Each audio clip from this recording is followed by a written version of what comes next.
Thanks for listening to this archive of Teaching American History's last American Heroes webinar. The live show aired on May 27, 2020, and the focus was Heroes of American Medicine. Dr. Jeff Sickinga, Professor of Political Science and Executive Director of the Ashbrook Center, spoke with Dr. Eric Pollan of Carthage College about Clara Barton, founder of the Red Cross, and Dr. Jonas Salk, creator of the polio vaccine. Hi, everybody. Welcome. I'm Jeff Sickinga, Executive Director of the Ashbrook Center. As many of you know, Ashbrook is an independent educational center located on the campus of Ashland University. We conduct programs for students, teachers, and citizens in the history and principles of our country, and we do that here on Ashland's campus, but we do also around the country for students, teachers, and citizens, educating our fellow Americans in the history and principles of our country. So welcome. Thanks for joining us today. We really appreciate you being here for the final of our American Heroes webinar series. This one, as you know, will be on Heroes of American Medicine. And we'll be talking with Dr. Eric Pollan today about two remarkable Americans, Clara Barton and Jonas Salk. And this webinar and this series, and even the series we conducted before, Insights from History, are really part of Ashbrook's mission, which is to strengthen constitutional self-government by educating our fellow Americans, whether those are students or teachers or citizens, in the history and principles of our country and in the habits necessary for self-government. And I want to give a particular welcome today, as always, to the teachers who are joining us through our Teaching American History program, which is a project of the Ashbrook Center, and a wonderful program and outreach to teachers, helping to empower them to teach their students, to help their students discover the history and principles of this country and the enduring questions of America and American citizenship. So again, special welcome to teachers who are joining us from around the country. I want to thank everybody for being here as part of this conversation today. And as I've said many times before, that really is what we hope to do here, as much as possible, to have a conversation. And that's because Ashbrook understands education not to be just about information, and certainly not about indoctrination, but about discovering the truth for yourself by thinking. And we think in conversation with each other today. We think in conversation with great minds from the past, and we think in conversation with our fellow students. So we hope that you'll join us in that conversation today, in that process of discovering some insights about these remarkable Americans that we're going to meet today. Our hope is to bring the past alive, to talk to it, to ask it questions, to inquire of it, and get some answers for us. And we do this, not just out of curiosity, but also out of a desire to get some historical perspective on issues that we face today. And of course, I think today's topic, the treating and curing of disease, is so vital to what's happening today. And we can see from the past some lessons in that. And I think looking at the past also helps us to renew our understanding of American principles. One of the fundamental guiding ideas of this webinar series is that we can see the principles of America in the character of her people. We can see things like how freedom produces energy and entrepreneurship and industry and creativity and courage, whether that's in the American founding, as we saw, whether that's in American war heroes, whether that's, as we saw last week, in Heroes of American Business, or today in Heroes of American Medicine. That same character that we see. And we see in American heroes the capacity of ordinary people, people without fancy last names or long family lineage, ordinary people who can rise to do extraordinary accomplishments. It's a delight to take a look at that, see that from the past, and get some insight that we can use for today. And this series that American Heroes is made possible by a challenge grant from a very generous donor who has been who supports this idea of bringing American history and principles to as wide an audience as possible. So we want to thank our donor for that challenge. And if you have enjoyed this series and have not yet had the opportunity to support the series financially, I would ask you just to consider that so that we can meet that challenge grant and get us over the top to support this series and make sure it gets out as widely as possible. At the end of this, you'll receive an email with, of course, a link to the recording and also an opportunity to give to support the series. So thank you for your consideration of that. We really do appreciate that. Today with us to help introduce our guest scholar is Dr. Pearl Kampf. She is a radiation oncologist who has practiced for a number of years in Cincinnati, Ohio. Her particular work is with pediatric radiation oncology and also with breast cancer. Pearl has been involved in radiation oncology for a number of years, a real expert in this. She is a graduate of the University of Michigan Medical School and a great supporter and friend of Ashbrook. She has been a participant in our Rediscovering America weekend, which is, I think, in fact, where I met Dr. Kampf and had some wonderful conversations. And she is an impressive, thoughtful woman who cares deeply about medical science, about public health, and about her country. And I thought it would be so appropriate for her to introduce our speaker today because of her deep knowledge of and interest in medical science and public health, but also because Dr. Kampf had personal firsthand experience with the Salk vaccine and, in fact, with the development of that vaccine when she was in medical school. So, Pearl, I want to thank you very much for agreeing to join us today and for introducing Dr. Eric Pollan. And we're delighted to hear a little bit more about your experience with the development of the polio vaccine. Thank you, Jeff. I was born in North Dakota, which was a very sparsely populated area, and was aware of polio, but had no experience with anyone who had ever suffered that illness. Then at the beginning of 8th grade, when family moved to Western Michigan, we moved into a home where a woman in an iron lung was living about a block away. Polio was no longer an abstract concept, but it was very real. And in the era of the 40s and 50s, summers were the peak season for polio. So it was thought by many that it was waterborne, and therefore we could not go swimming, we could not go to playgrounds, and it was that era's way of separation and distancing. Then in 1952, it was a very bad year with a large number of cases, and the push for a vaccine markedly increased through the March of Dimes, which was supported by President Roosevelt, who had polio as a young adult.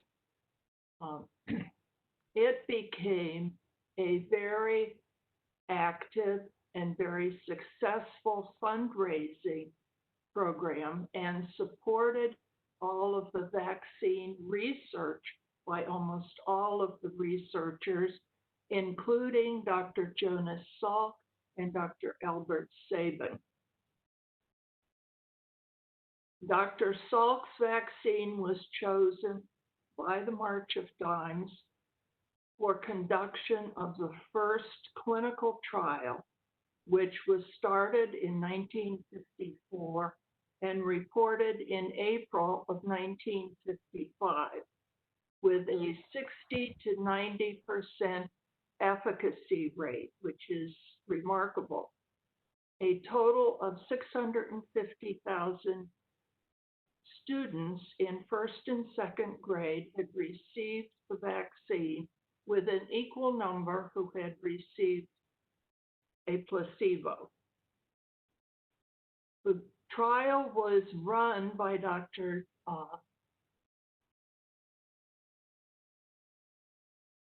Who was chairman of epidemiology at the University of Michigan.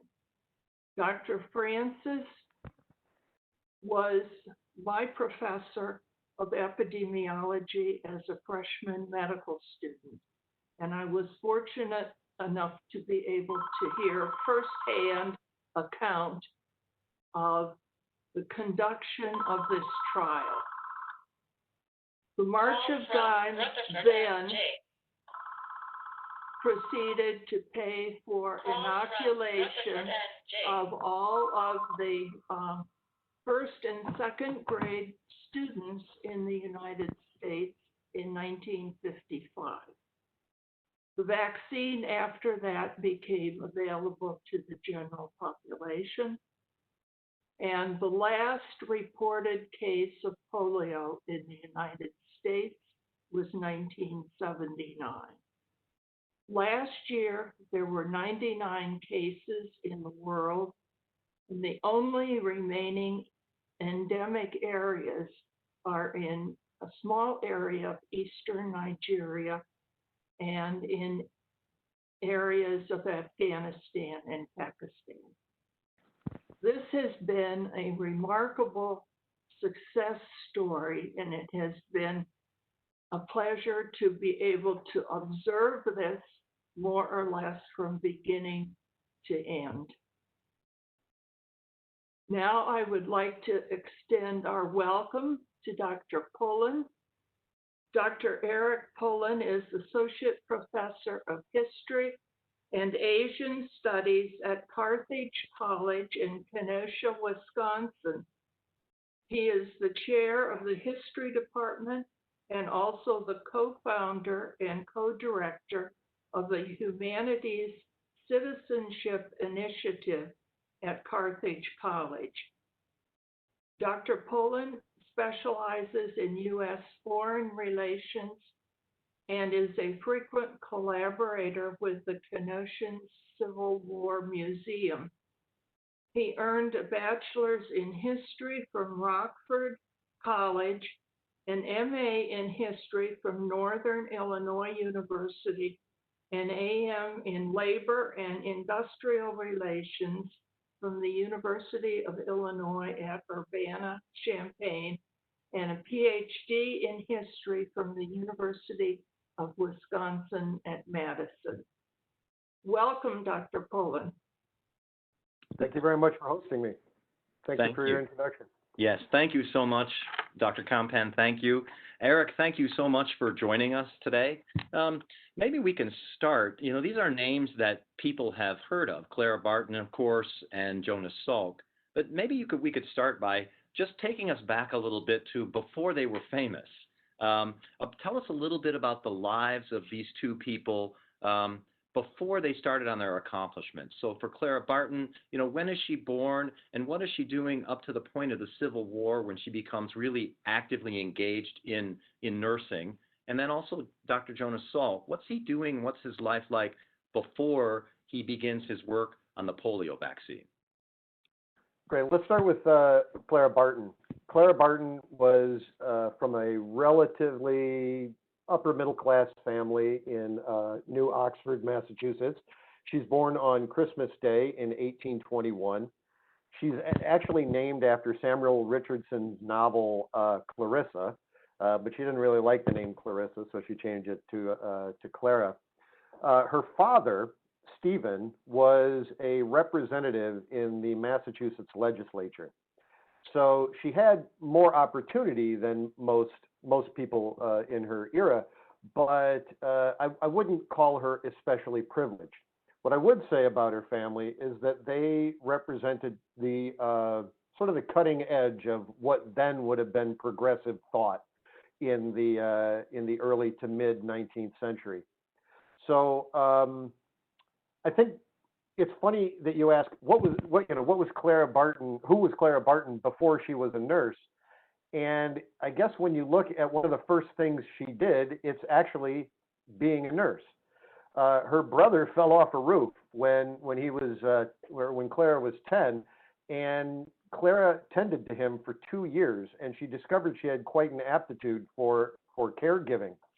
But that didn't seem to be what she wanted to do. So what she did after she had graduated high school, so to speak, is that she moved on to become a teacher in what was then known as a free school in New Jersey. And a free school back then was basically a private school, except there was no tuition. What it meant was that the tuition was paid for by charitable donations from the wealthy. She taught these kids, and she did a very good job, and she loved it. But her life was marked by what I think are the pivot points in her life, and that is what we used to call nervous breakdowns, and today we would call depression and anxiety. She'd grown up in this very progressive family. Her parents had taught her that a woman can do any job she wants and can even do a job better than a man.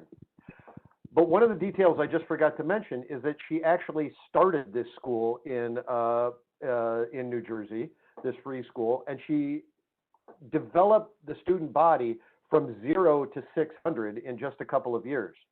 Initially, the administration said, "You're not fit to be a teacher," and then, much to their surprise, they found out she was an excellent teacher and an even better administrator. And then, when the student body grew to 600, they gave her the sack because they said this isn't woman's work, and she had one of her very notable nervous breakdowns. I'll briefly just tell you that after she recovered from her serious bout of anxiety and depression, what then happened is she found a job in Washington, D.C. in the Pierce administration, and then that lasted through the Buchanan administration. They were both Democrats, and they were both what we call dough faces, or pro-slavery Northerners. And they basically, the men with whom she worked in the U.S. Patent Office were intimidated by her intellect, and they verbally abused her, and they mocked her progressive politics, the outrageous notion that slavery was wrong. And at one point, she was forced to do the 19th century version of telecommuting, and then she quit. And that's basically where I would hold the story with Clara Barton until the Civil War starts. Now, with Jonas Salk, it's in one sense it's more prosaic, more boring. He was the son of Jews. His mother was a Jewish immigrant from Belarus. His father was the son of Lithuanian Jewish immigrants. They lived in Brooklyn. He went to what was then one of New York City's magnet schools, a place called Townsend Harris High School. He excelled at this school where the motto was study, study, study, and where many kids actually washed out. But he excelled at this school. But and he was born, in 1914.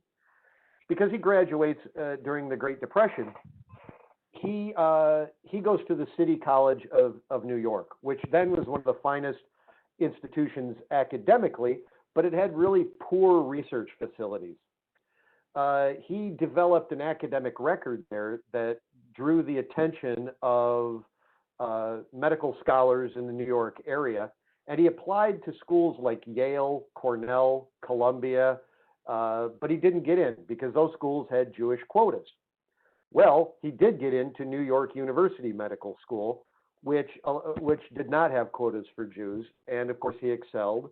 And then it's interesting, Dr. Compan was mentioning this, but Dr. Salk did his first, I don't know what you want to call it, residency or research commitment at the University of Michigan in Ann Arbor.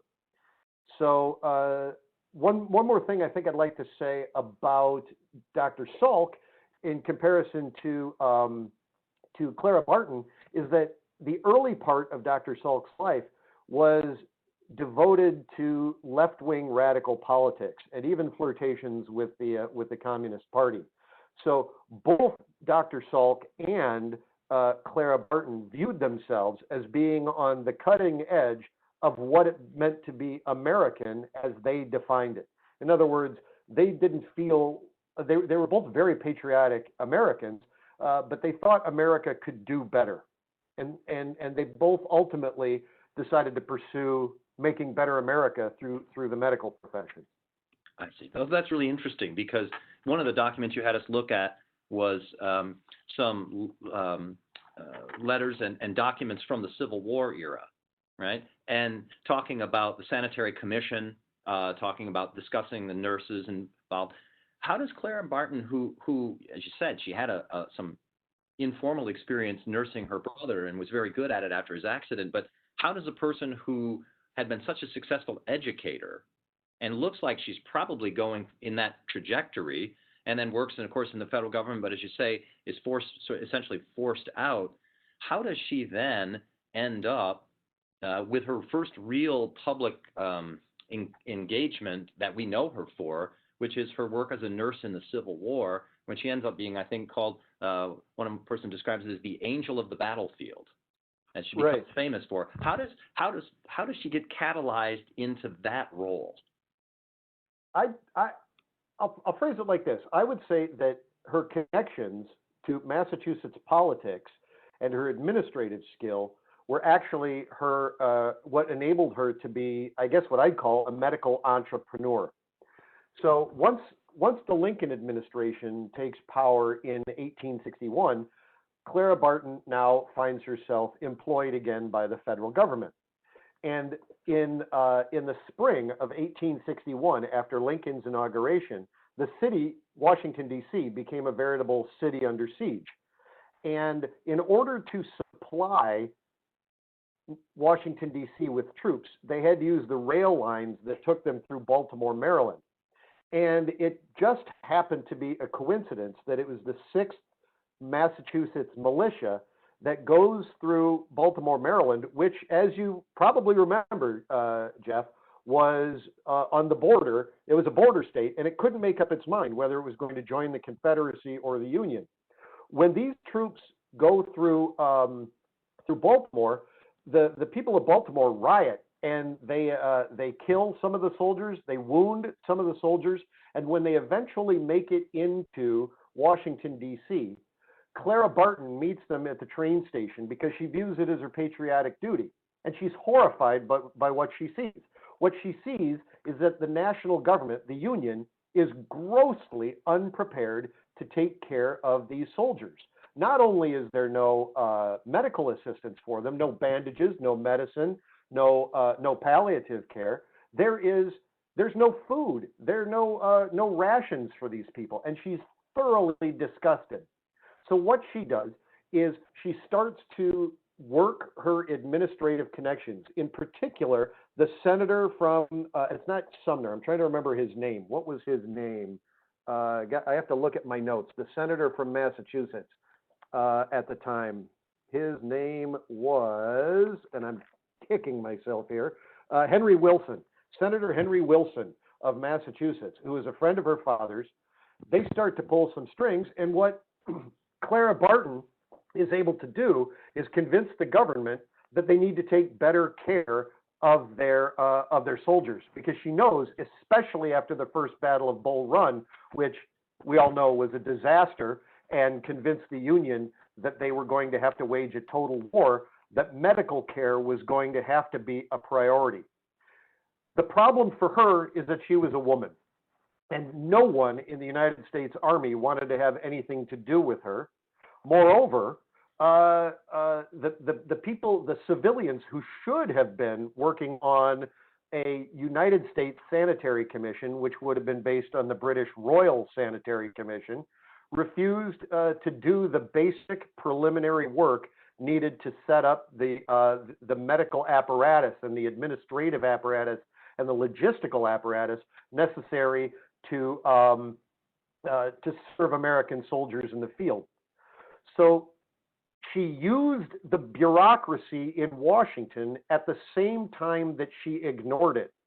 So at one moment, what she's doing is she's working very closely with politicians and military officials, convincing them that it is their patriotic duty to help these soldiers. And at the same time, she's ignoring military commanders in the field and bringing medical care and post-traumatic care to the soldiers in the field. And that actually begins after the Battle of Bull Run, but it especially ramps up at the Battle of Antietam. And it's, of course, at the Battle of Harper's Ferry, which occurs right around the time of Antietam, that she gains the nickname, I think very appropriately, Angel of the Battlefield. And if you take a look at that document, you'll see that the letter was published in the Hartford Courant in Connecticut, which had a national audience. But it's not just an attempt to build up Clara Barton. It's also an attempt to take a parting shot at the ever incompetent General George McClellan. And so the reason why I mention that is because, as we'll discuss with Dr. Salk, publicity matters. But in this case, it's not necessarily publicity for Clara Barton, although that's certainly what's going on here. It's publicity for the fact that the soldiers on the front need better medical care, and they're not getting it. Indeed, Clara Barton was appalled by what she saw on the battlefields. So then, I'm thinking about the same sort of question for Salk. You said he had a sort of a more prosaic entry into the medical field, which of course is much more established by the time we get to the 1950s compared to Clara Barton in the 1860s. But what catalyzes him to think about polio vaccine? I know it's an important disease, as Dr. Kampan said, and it's really prevalent, but there's lots of different areas of medicine that he could have gone into. What is it about that, do we know, that grabs his attention and he starts down that path? Yeah, I think it's a tougher question to answer because it doesn't have the exciting pivot points, I think, that Clara Barton's career does, but it does have some exciting moments. For instance, when Jonas Salk graduated from medical school, he was at the top of his class, and everyone expected him either to be a like a $100,000 an air guy coming out of medical school in the 1930s, but he was obsessively committed to finding a cure for the Spanish flu or influenza.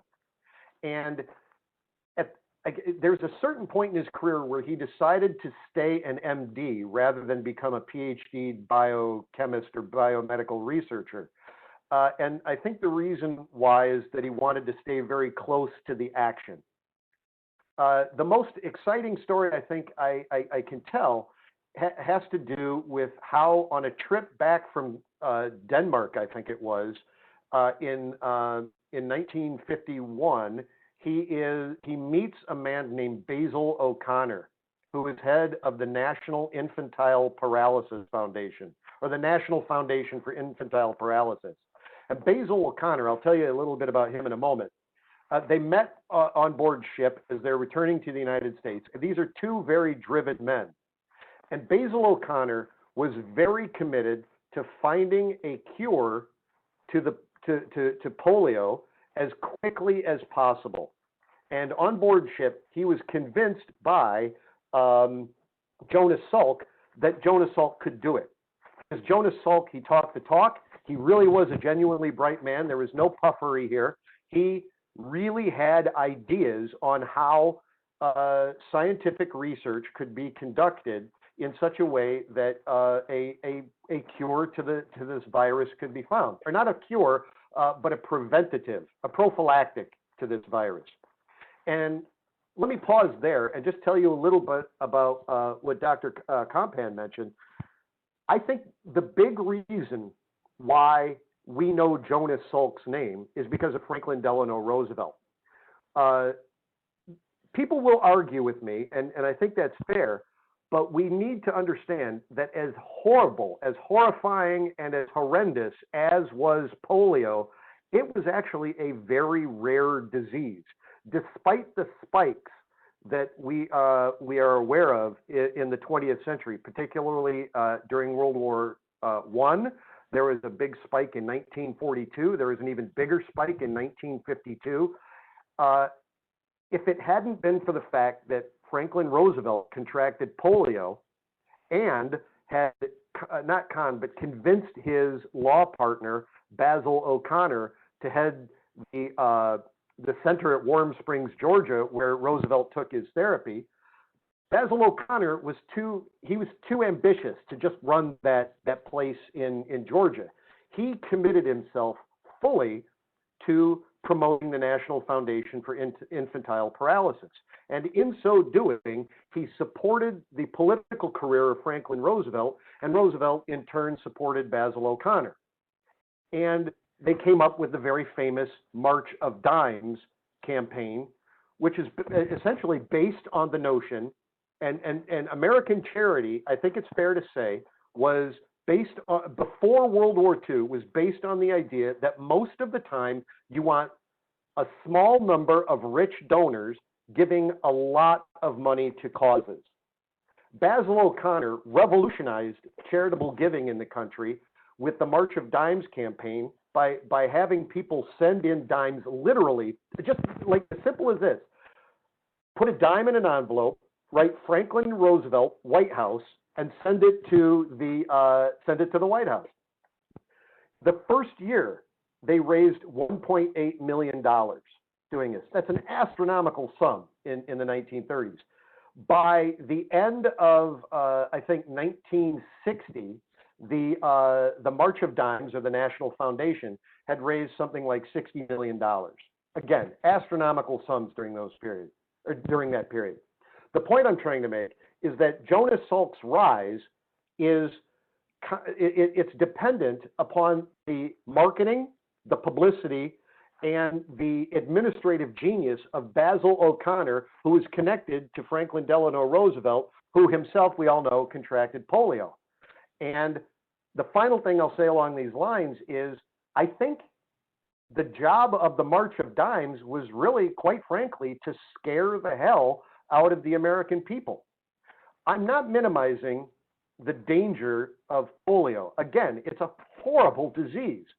But compared to car accidents and even influenza back in the 20s, 30s, 40s, and 50s, it was a rare disease or a rare cause of death.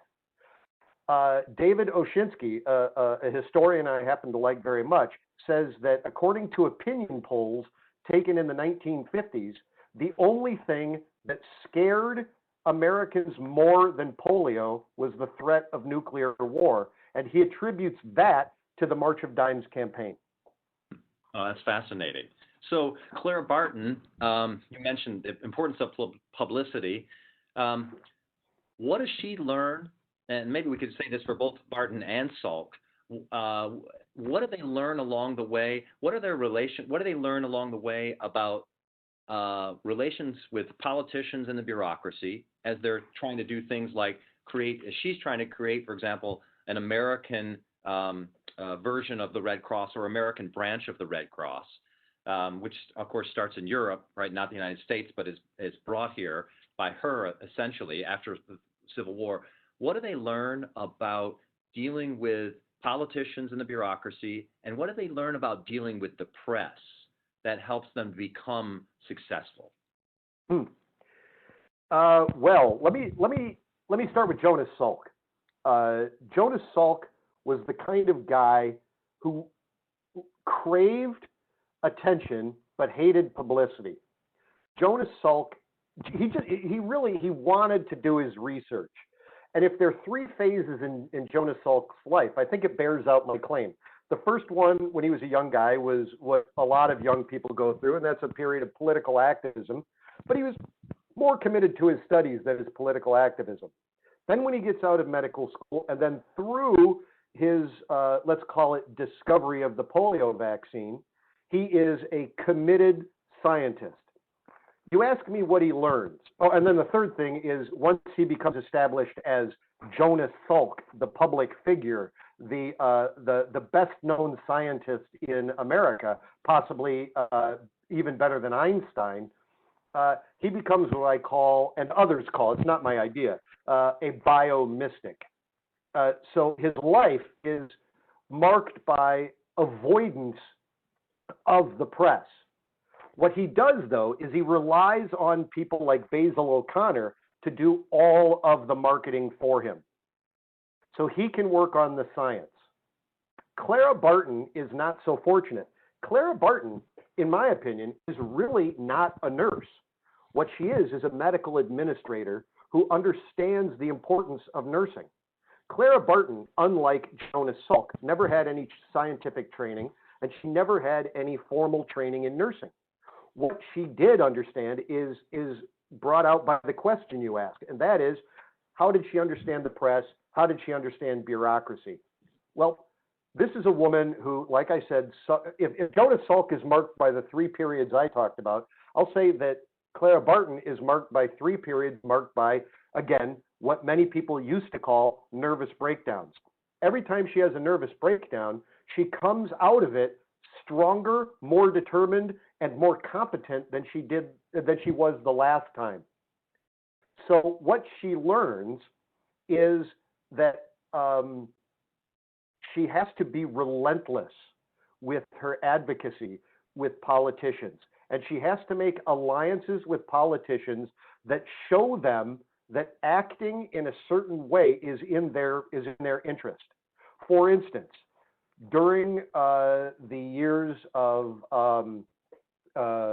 Andrew Johnson, the presidencies of Andrew Johnson, and then Ulysses S. Grant, and then Rutherford B. Hayes, she worked tirelessly with congressmen, with administrators in the Department of Interior, and with private agencies to show them that the best way to bring medical care to American soldiers on the battlefield was by, I'm skipping ahead and I apologize, but by creating the American Red Cross. But here's an important point, and I'm sorry if I'm skipping a bit. You have the International Red Cross, which is an important international institution, but it's a European institution.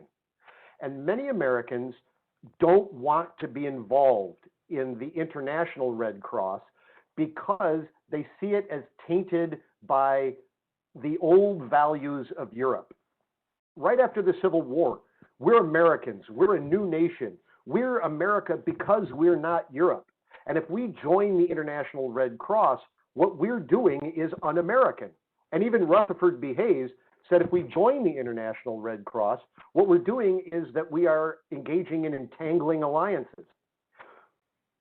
Clara Barton's genius was by saying, listen, the American Red Cross is not about soldiers on the battlefield, although that's a huge component of it, but we can use the American Red Cross to help Americans after natural and national calamities like floods, earthquakes, hurricanes, tornadoes, and disease.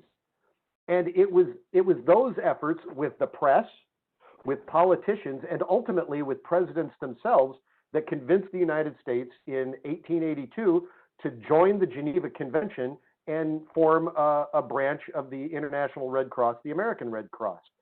She, much more than Jonas Salk, understood how to work the levers of power. Jonas Salk was fortunate that if Clara Barton was the angel of the battlefield, Jonas Salk had an angel of publicity to help him in the form of Basil O'Connor. Wow, that's interesting. Along the way, and we have one of the questions, we're getting questions now, of course, from our attendees, and one of them, the questions is sort of directed at the idea of, Dr. Anthony Fauci now, of course, has become very famous as sort of the doctor that you see on TV talking about the COVID-19 situation. And of course, that's led to a lot of praise, but also a lot of criticism. And I'm wondering, as they're advancing in their public lives, for Clara Barton with the Red Cross and for Jonas Salk with the polio vaccine, do they, put it just straightforwardly, do they have some enemies? Do they have some people who oppose them, who don't like what they're doing or the way they're doing it? For Clara Barton, I think the answer is summed up by a word, and that's sexism. I am really unaware of genuine enemies that Clara Barton had, but reading her biographies and reading her private papers, it's really evident that she experienced a great deal of sexism throughout her career. That itself is a story, and there's a great historian at Boston University named Nina Silber who writes about numerous entrepreneurial women in mid to late 19th century whose names should be household names but aren't because they were women. And she talks a great deal about Clara Barton and others, but basically we don't know about them because men often co-opted their jobs, took credit for their work, or just shunted them aside and pretended their work didn't matter. I think more interesting on an interpersonal level would be the Jonas Salk Albert Sabin rivalry. I'm glad Dr. Kampan mentioned Albert Sabin. Albert Sabin was actually a Jewish immigrant from Polish or Russo-Polish Pale. They both went to New York University Medical School, both because they couldn't get in elsewhere because they were Jews. Sabin's about 10 years older than Salk, and Sabin has a very different approach to science than Salk does. Salk is very goal-oriented. He wants to find a cure for polio or a preventative for polio, and he wants to find it now. Sabin wants that, but he approaches science in a much more holistic method. He's very highly critical, in fact, of Salk. And he's even highly critical of Basil O'Connor. Basil O'Connor, almost upon meeting Jonas Salk, starts making claims that he really can't back up about how the March of Dimes is going to find a cure for polio within just a matter of years. And Sabin goes crazy because he says that's not the way science works. Science is a process of experimentation. It's a process of success and failure. It's a process of discovery. And Salk basically has the attitude that there's an answer out there. We just have to ask the right question. And Sabin was an advocate of I really have to apologize for my friends in the medical field because I just don't understand this stuff. But Salk was an advocate of what's known as the killed virus theory or the dead virus theory, and Sabin was an advocate of the live virus theory. And the notion there, according to Sabin, is that, the problem that Salk had is that it would work and it will work, but you can't reproduce a dead virus.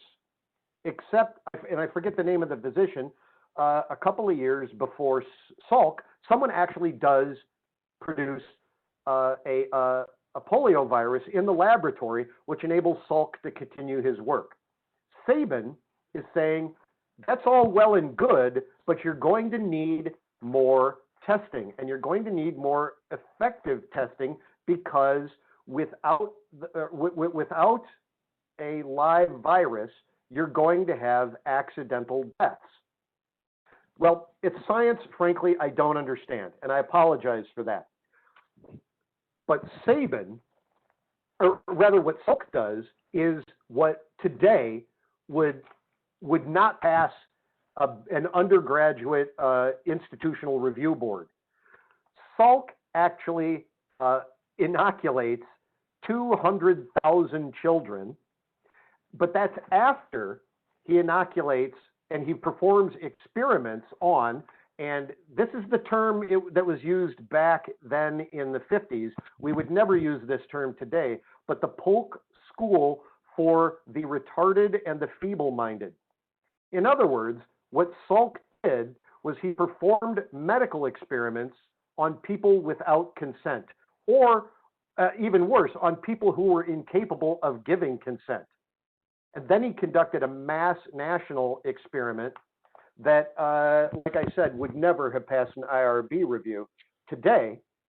And of course, Sabin excoriated Salk for this, saying it was reckless, it was dangerous. And then the thing I have to credit Salk with, though, is that this is a man who really believed, and then he inoculated himself and his whole family. And this rivalry between Sabin on the one hand and Salk and the March of Dimes and O'Connor on the other hand is actually a really positive rivalry. So despite the fact that they detested each other, they really hated each other personally. But I would say that given what I have read in terms of the biographies of both men and medical papers from the Journal of the American Medical Association and Johns Hopkins and the Massachusetts Institute of Technology, we really owe both Sabin and Salk a tremendous debt of gratitude, not just Salk, because it's the combination of their research in tandem, working against each other and with each other, that eventually does eradicate polio. But just to put a fine point on what you're saying, I think it's really fair to say that Salk and Sabin detested one another, period. So that rivalry, as you say, sort of sparks this creativity or this drive to succeed. Tell me, you characterize them, and I thought this was a really interesting term, especially in an era, because we've got another question about the role of the Center for Disease Control, the CDC, and Salk and Barton didn't really have that kind of organization that was really, I think, created after World War II and was not involved in this kind of activity at first. This was, the Salk vaccine was connected to March of Dimes, and of course, Clara Barton is connected to the American Red Cross. But you called them both medical entrepreneurs. And you say a little bit more about what you mean by that and how that helps us to understand how they're able to accomplish what they accomplished. Yeah, this isn't objectifiable, but one of the things I've noticed in both the Salk papers and in the Clara Barton papers is how often I see the word freedom. Both of them write about how important it is to promote freedom. In Clara Barton's case, she said freedom can't be promoted unless you have people willing to die for that freedom. But then she goes further and says, but if they die for that freedom, then there's no one left to fight for that freedom, which is why you need people like me. And this is why you need the International Red Cross. Jonas Salk, I would call him an entrepreneur because he argues also that why is he a scientist, says Jonas Salk later in life. If you look at the interview that I gave you with Bill Moyers, and if you'll pardon me a sort of offhand snide comment, thing I like and dislike about Bill Moyers is that he's often engaged in the process of what we call hagiography, or making your subject appear almost Olympian in terms of his or her greatness. But what does come out of the interview, and I think what's important, is that Salk thinks that his job is to protect human life so that he can protect human freedom and human creativity. And without freedom, without creativity, what's the point if you're Jonas Salk? So his job is to eradicate disease.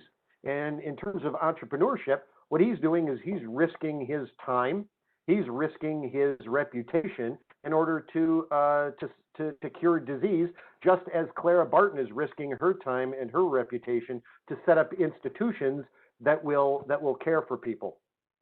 But you said something at the beginning of the questioning that I think really needs to come out, and that is about the nature of bureaucracy and not just bureaucracy, but how we regulate our medical institutions.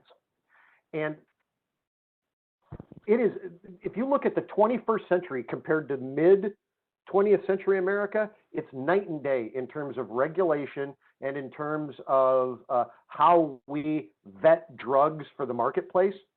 Now, keep in mind, Jonas Salk and the March of Dimes announced on March 12th, 1955, that they had found the preventative drug for polio. Within 2 weeks, Cutter Laboratories was being shut down because they were one of the producers of the vaccine, because they had improperly checked the quality of the vaccine, and people were dying because they were getting the vaccine with polio. And what Salk and others realized was that the federal government did not have regulations in place that could guarantee a high quality stock of the vaccine.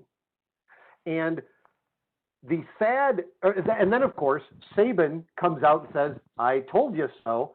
And he then works on an oral prophylactic. And because the March of Dimes has turned its attention elsewhere, he goes to Sweden and even the Soviet Union to do polio research. So that by the 1960s, you basically have these two competing but intertwined cures. But again, what I want to tell you is that there were lots of risks in terms of what Jonas Salk did. So one of the things we need to keep in mind with an entrepreneur is that entrepreneurs fail. And Jonas Salk failed, and he failed badly, and he failed horribly. It cost people's lives even as he saved people's lives. And I think that's one of the things that we need to think about today when we think about medicine is what are the risks and what are the benefits. There are many physicians out there who are arguing that because of the disaster with Cutter Laboratories, the United States engaged in hyper-regulation of vaccines and preventative medicines. But these same physicians say that without government involvement in the process, we won't have safe vaccines. So what I'm saying is, we don't know. And people didn't know back then. They took a great leap of faith, which is exactly what Salk did. And that's what we're doing today in many ways, is taking great leaps of faith. And I could go on with the present tense, but my job is to predict the past, not tell you what's going to be in the future. On that question, these medical entrepreneurs like Clara Barton or Jonas Salk, they see a problem. And you've told us so clearly today what that problem is that they saw. They're kind of relentless in their focus on addressing that problem. They have enormous talent and capacity. They rub some people the wrong way, fairly or unfairly. And I think actually Clara Barton eventually is removed by the Red Cross as the head of the American Red Cross. And some people have claimed that was because she sort of was tyrannical in her attempt to control the Red Cross because she didn't like the way it was going to go. But as you say, she really made the Red Cross into the disaster relief organization that we Americans know today, and so really gave it a certain fundamental direction. We see these amazing qualities in them. After they become famous, after Salk is Jonas Salk, as you put it, he has this third phase of his career. After Clara Barton becomes who she is and so connected with the Red Cross and so important, what do we learn about them, about their successes and their failures that can sort of help us to see in what ways are they heroic and in what ways maybe are they flawed heroes? Well, gosh, boy, that's a good question. You're asking me this question in the realm of their personalities, I guess? Well, or in their accomplishments, because, Salk doesn't go on to produce another vaccine. He works, as you gave us the text of he works on, for example, an AIDS vaccine, and they make progress at the Salk Institute, but I don't think they're the ones who are primarily responsible for the treatments now that have reduced AIDS to, a manageable, thank goodness, a manageable disease. Clara Barton is removed to the Red Cross, so they're later in their careers. They don't continue perhaps on the same trajectory as they did, and maybe that's simply impossible once you have those great accomplishments. But I wonder, is that just, and you're looking at their lives, is that just an impossibility for them, or was there something about them that they couldn't continue that level of breakthrough or medical entrepreneurship. Or maybe I'm wrong, and maybe they did. Well, yeah, I think I would disagree with you. I mean, it's not like they're both Mickey Rooney, or child actors who, do nothing but repeat the same old gags. Think about this. I mean, Clara Barton has she's got a well over 30-year career that I think many professionals today would be envious of. Jonas Salk, like you mentioned, is so recognized and so appreciated by Americans that he gets the Salk Institute. What is important, at least what I take out of this, is that both Clara Barton and Jonas Salk were giants who allowed other giants to stand on their shoulders. The importance or significance of institutions is very important here. Remember my point earlier. We wouldn't know who Jonas Salk was if it weren't for Basil O'Connor, Franklin Roosevelt, and the March of Dimes. But we also wouldn't know who Jonas Salk was if it weren't for Albert Sabin, or oh my gosh, I'm trying to think of the name of the other. I've got a list here of people who Jonas Salk. Let's see, he could not have survived, or he could not have succeeded without people like Isabel Morgan of Johns Hopkins, a name I think many of the people on the webinar today probably have never heard of. Her work was absolutely indispensable for paving the way for Jonas Salk, but she retired from medicine so that she could raise a family. No one knows her name. Institutions were absolutely indispensable, whether in Clara Barton's case, she's creating or establishing them, or in Salk's case, whether he's benefiting from them and then later establishing them.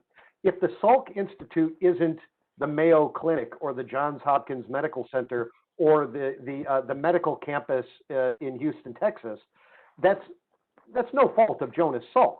That's because medicine today is so much more complex than when Jonas Salk was coming up with his, frankly, genius remedies. And also, you've got many more people over the last several decades who've made advances that he couldn't even dream about when he first started. Yeah, that's a very helpful reminder, right? Of the genius of these medical entrepreneurs takes place within a kind of historical moment and context and institutions. Then they create something amazing that gives rise to more institutions that then help further the progress of medical science in America. And it's that kind of creativity, but that relationship between them as individuals and the institutions they foster that really helps to advance the treating and curing of disease. That's a really interesting and important insight. Thank you, Eric, for joining us. Thank you, everybody else. Our time has just flown by, as always, as it does in great conversations. Really want to thank everybody for joining us today. If you want to learn more about the Ashbrook Center and what we do, ashbrook.org is our website. Also, for those of you who are out there who are teachers or with students, parents who are teaching their students to the end of the school year now, there's teachingamericanhistory.org, TAH.org, which is a wonderful repository of all kinds of primary source historical documents of the kind that Dr. Pollan had us look at for today. So please check out TAH.org or ashbrook.org. You will get a link to a recording of this webinar. So please, if you want to watch it and listen to it again, if you want to send it out to your children, grandchildren, friends, please do. We'd like this to be known and watched, heard as far as wide as possible. And again, thanks to our very generous donor for our challenge grant, and for those of you who are supporting and helping to support this kind of webinar series. We certainly couldn't do it without you. We thank you for that. And we've had such good response to this series that I'm really excited to announce that we are going to have another 2 weeks of webinars. And we're going to mix the historical and the contemporary next Wednesday at 1 p.m.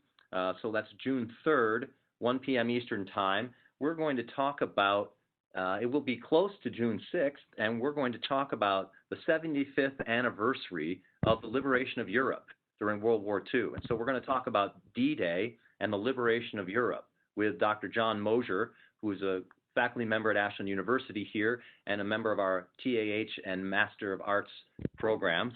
A wonderful guy, expert in World War II, and particularly on D-Day. In fact, I think he and Dr. Pollan have taken students to Normandy to see the D-Day site. So John is a personal and an academic expert in this.